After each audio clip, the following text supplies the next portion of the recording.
আসসালামু আলাইকুম বন্ধুসকল, আজি মই আহি পুনৰ উপস্থিত হৈছোঁ ইস্তেমাস্থলীত। ইয়াৰ আগত মই আপোনালোকক দেখাইছিলোঁ যে ইস্তেমাস্থলীৰ যিখিনি কাম চলি আছে আৰু ইয়াৰ আগত এইটো পথাৰত সম্পূৰ্ণ ধান আছিল। তো আজি ধান কাটি পেলাইছে। তো ভিতৰত আহোঁতে আজি দেখা পালোঁ যে ভিডিঅ' বনোৱা এলাও নাই। তো মই পথাৰত ৰখি ভিডিঅ'টো প্ৰস্তুত কৰি আছোঁ, যিহেতু বহুত দূৰৰ পৰা আহিছোঁ আৰু আপোনালোকক মই কৈছিলোঁ যে মই ইস্তেমাস্থলীৰ প্ৰতিটো আপডেটছ আপোনালোকক জনাম। তো ভিডিঅ'টো আপোনালোকে বেছি শ্বেয়াৰ কৰি দিব আৰু মোৰ ভিডিঅ' চাই ভাল পালে মোৰ চেনেলটো ছাবস্ক্ৰাইব কৰিব আৰু ফেচবুকৰ পৰা চাই আছে যদি মোৰ পেজটো ফ'ল' কৰি দিব। আৰু এয়া যে আপোনালোকে দেখিবলৈ পাইছে অসংখ্য বাঁহ, আৰু যি পথাৰত ধান কাটা ইতিমধ্যে হৈ গ'ল, এয়া বাঁহ পেণ্ডেল বনাবলৈ আনি থকা হৈছে। আৰু এক বিশাল পথাৰ, য'ত এইবাৰ উত্তৰ পূৰ্বাঞ্চল ইস্তেমা অনুষ্ঠিত কৰা হ'ব ডিচেম্বৰ মাহৰ 25, 26 আৰু 27 তাৰিখে। তো তাৰ কাৰণে আহিছিলোঁ মই ভিডিঅ' প্ৰস্তুত কৰিবলৈ। তো ভিতৰত মই আজি ভিডিঅ' প্ৰস্তুত কৰিব নোৱাৰিম, যিহেতু ষ্ট্ৰিক্টলি মানা আছে, জেগাই বেনাৰ লগোৱা আছে যে ভিতৰত ভিডিঅ' বনোৱা এলাও নাই। তো তাৰ কাৰণে মই পথাৰত আছোঁ, যিটো পথাৰত উত্তৰ পূৰ্বাঞ্চল ইস্তেমা অনুষ্ঠিত হ'ব। বন্ধুসকল, ইয়াৰ আগত মই আপোনালোকক কৈছিলোঁ যে এইবাৰ উত্তৰ পূৰ্বাঞ্চল ইস্তেমা অনুষ্ঠিত হ'ব দৰং জিলাৰ টাংনি চাৰিআলিত। তো টাংনি চাৰিআলিতে এইবাৰ উত্তৰ পূৰ্বাঞ্চল ইস্তেমা অনুষ্ঠিত হ'ব, যি আমাৰ দৰং জিলাৰ খাৰুপেটীয়া টাউন পাৰ হৈ পেলাই আহিলে আপোনালোকে পাব, আৰু যদি গুৱাহাটীৰ পৰা আহে আপোনালোকে মঙলদৈ হৈ পেলাই পাব। আৰু এই যে আপোনালোকে এক বিশাল পথাৰ দেখিবলৈ পাইছে, এই পথাৰতে এইবাৰ অনুষ্ঠিত হ'ব উত্তৰ পূৰ্বাঞ্চল ইস্তেমা। ধান এতিয়া কাটা হৈ গ'ল। ইয়াৰ আগত ভিডিঅ'ত আপোনালোকক দেখাইছিলোঁ যে ধান কাটা হোৱা নাছিল, কেঁচা হৈ আছিল। তো আজি আহি দেখিলোঁ গোটেই ধান কাটা হৈ গ'ল, আৰু এই যি বিশাল পথাৰ, ইয়াতেই এইবাৰ উত্তৰ পূৰ্বাঞ্চল ইস্তেমা অনুষ্ঠিত হ'ব। আৰু এয়া আপোনালোকে চাওক, ট্ৰাকে বাঁহ আনি পেলাই থৈছে ইয়াত।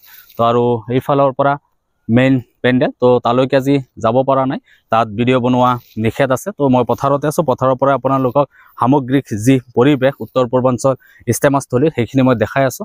আৰু এই যে বিশাল পথাৰ আপোনালোকে দেখিবলৈ পাইছে, ইয়াত আপোনালোকে উত্তৰ পূৰ্বাঞ্চল ইস্তেমাৰ পেণ্ডেল বনোৱা হ'ব। আৰু ইফালে বাঁহ আনি থকা হৈছে আৰু ধান কাটি পেলোৱা হৈছে। আৰু ভিডিঅ'টো আপোনালোকে বেছি শ্বেয়াৰ কৰি দিব। আৰু মই আপোনালোকক কৈছিলোঁ আগতেই যে উত্তৰ পূৰ্বাঞ্চল ইস্তেমাৰ প্ৰতিটো আপডেটছ মই সময়ে আপোনালোকক জনাই যাম। তো আজি শুক্ৰবাৰ, তো মই পিছবেলা আহিছোঁ, আহি পেলাই এইখিনি দেখা পালোঁ যে ধান কাটা হৈ গ'ল, এতিয়া বাঁহ পেলাই থকা হৈছে, এয়া আপোনালোকে দেখিবলৈ পাইছে।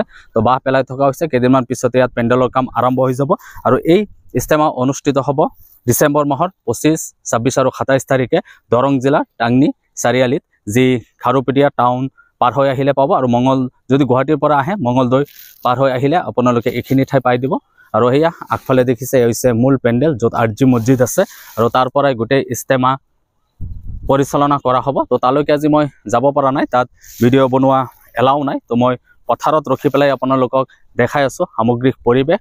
এই পথাৰতে অনুমান কৰা হৈছে লাখ ইছলাম ধৰ্মীয় লোকসকল আহি সমবেত হ'ব তিনিদিনীয়া ইস্তেমাত। আৰু ইয়াৰ পৰাই হাজাৰ মানুহ জামাতত ওলাই যাব, আল্লাহৰ ৰাস্তাত ওলাই যাব, দিনৰ ৰাস্তাত ওলাই যাব।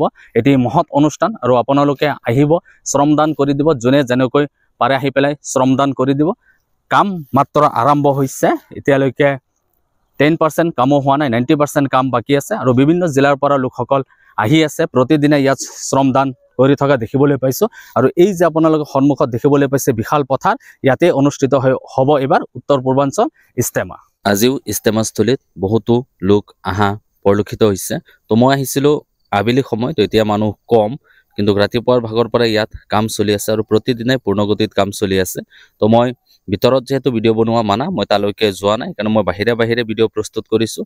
আৰু ভিতৰত ভিডিঅ' প্ৰস্তুত কৰিবলৈ কিয় মানা আছে মই নাজানো, কিবা অসুবিধা হৈছে চাগে, তাৰ কাৰণে মানা আছে। প্ৰথম পৰ্যায়ত সকলোৱে ভিডিঅ' বনাইছিল, কিন্তু আজি মই ভিতৰত যোৱা নাই, কিয় ভালকৈ লিখা আছে বেনাৰত যে ভিতৰত ভিডিঅ' বনোৱা নিষেধ বুলি। সেইকাৰণে মই বাহিৰে ভিডিঅ' প্ৰস্তুত কৰি আপোনালোকক দেখাইছোঁ যে কিমানখিনি ইস্তেমাস্থলীৰ কাম আগবাঢ়িছে।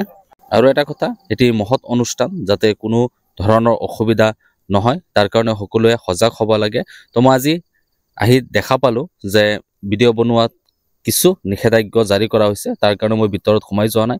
আৰু এয়া বাহিৰৰ পৰাই মই ভিডিঅ' প্ৰস্তুত কৰিছোঁ। এয়া চাওক, বাঁহ ট্ৰাকে বাঁহ পেলাই থৈছে, আৰু এই বাঁহৰে ইস্তেমাস্থলীৰ পেণ্ডেল নিৰ্মাণ কৰা হ'ব। আৰু প্ৰতিদিনে ইয়াত শ মানুহ বিভিন্ন জিলাৰ পৰা আহি কাম কৰি আছে। আৰু এয়া চাওক, আপোনালোকে বেৰবোৰ সম্পূৰ্ণ সাজু কৰি ৰখা হৈছে, এয়া বিভিন্ন কামত লগাব। তো সন্ধিয়া অৱস্থা, তো মই আহিছিলোঁ, আৰু এতিয়া মই ইয়াৰ পৰা ওলাই যাম। তো বাহিৰৰ পৰা মই এটি ভিডিঅ' প্ৰস্তুত কৰি আপোনালোকলৈ আগবঢ়ালোঁ। আৰু যদি নিষেধাজ্ঞা জাৰি থাকে তেতিয়াহ'লে মই ভিডিঅ' প্ৰস্তুত নকৰোঁ আৰু ইস্তেমা। আৰু যদি পিছত গৈ পেলাই ভিডিঅ' বনোৱাত যদি কাৰো আপত্তি নাথাকে তে পুনৰ ভিডিঅ' প্ৰস্তুত কৰি আপোনালোকক মই জনাম। তো বন্ধুসকল, যিমানখিনি পাৰিলোঁ আপোনালোকক মই ইস্তেমাস্থলীৰ পৰিৱেশ দেখালোঁ আৰু মই আহি থাকিম আৰু যদি সুবিধা পাওঁ ভিডিঅ' প্ৰস্তুত কৰি আপোনালোকক জনাই থাকিম। আৰু মই ইস্তেমাস্থলীৰ পথাৰৰ পৰাই আজি ভিডিঅ'টো প্ৰস্তুত কৰিছোঁ। ভিতৰলৈকে মই যাব পৰা নাই, কিয় যাব পৰা নাই গোটেইখিনি আপোনালোকক এই ভিডিঅ'ৰ জৰিয়তে জনাইছোঁ। ভিডিঅ'টো চাই আপোনালোকে ভাল পালে মোৰ চেনেলটো ছাবস্ক্ৰাইব কৰিব আৰু ফেচবুকৰ পৰা চাই আছে যে মোৰ পেজটো ফ'ল' কৰি দিব আৰু ভিডিঅ'টো বেছি শ্বেয়াৰ কৰি দিব যাতে সকলোৱে গম পায় এইবাৰ উত্তৰ পূৰ্বাঞ্চল ইস্তেমা আমাৰ ক'ত অনুষ্ঠিত হৈ আছে।